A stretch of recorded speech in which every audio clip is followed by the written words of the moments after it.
Hello everyone, this is Daichin Robotics. Welcome to my channel, and in this video I'll be showing you guys how I built this robotic hand. So my goal for this build was to, build something that could kind of replicate what the human hand could do, such as, grasping and making gestures while communicating.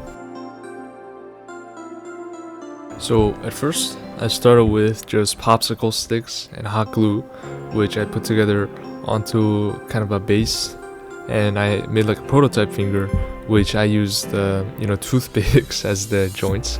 And using these toothpicks I was able to use the TPU to pull the finger, which would retract the finger, and then I could pull the TPU on the other side to extend the finger, just like how a human finger actually works. After that, I hopped onto Fusion 360 and I created another finger design, which I 3D printed out of PLA. And this finger design, it worked the same way. I mean, it had a string on the inside, and you could just pull the string to get the finger to flex.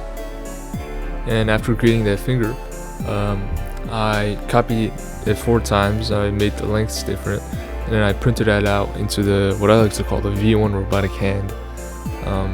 This is kind of what it looked like.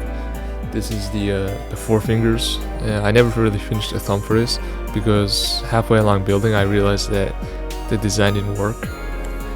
So after that I hopped onto Fusion 360 again, and throughout this design I had a lot of problems that I ran into, and with each problem, well, I had to figure them out by printing them out and then figuring out a solution, and then going back onto Fusion 360 to fix the problem.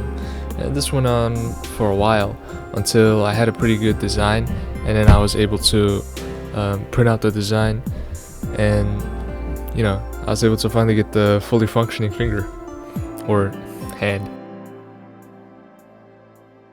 So one of the main problems that I faced while designing this was in the joints of the fingers, such as the version 1 hand, I had used these little plastic dowels to go in between the fingers to act as a kind of like a joint, right? But that was causing too much friction, so I thought I wanted to use ball bearings instead. Speaking of ball bearing, I decided to use ball bearings for my finger. So each finger would have around 3 ball bearings for the 3 joints that a human finger has. And the reason why I did this was because on my last finger, or last hand, each of the fingers, there was too much friction in between the joints, which is partly due to the fact that it was just plastic on plastic.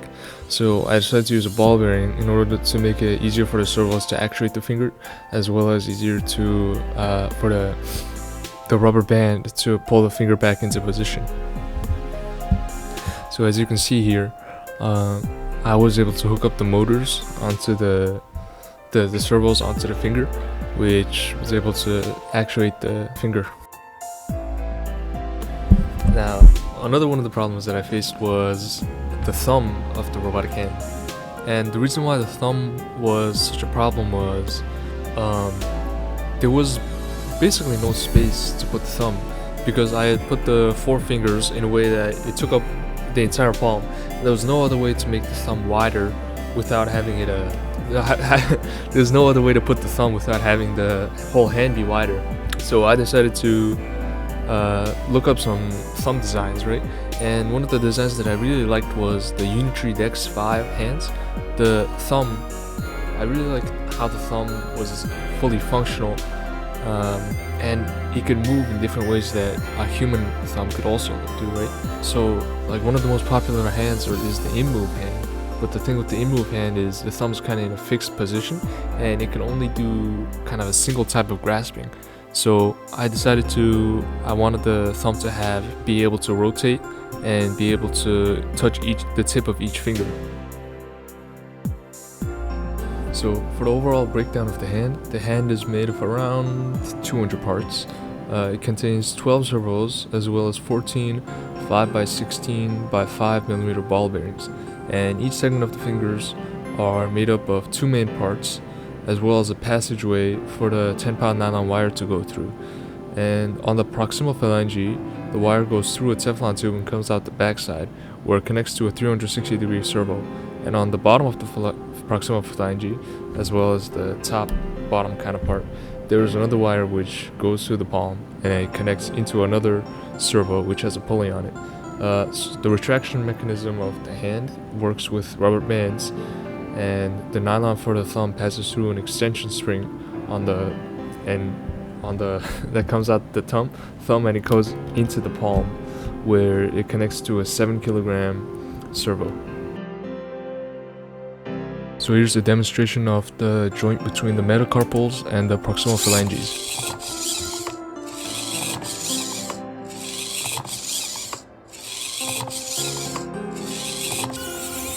And here's the top two joints of the fingers working.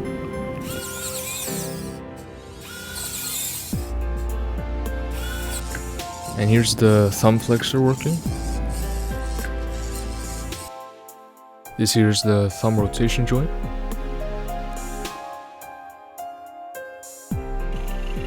And here are the thumb phalangeal joints.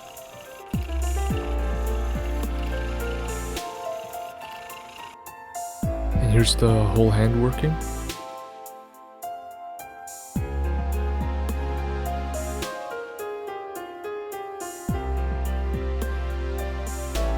So, in conclusion, I think the hand turned out pretty good.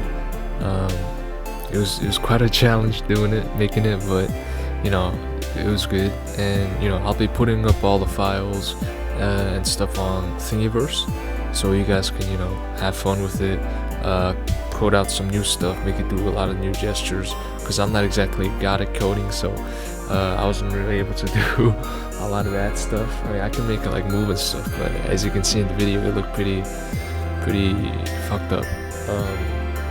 But yeah, you can upgrade the servos if you want.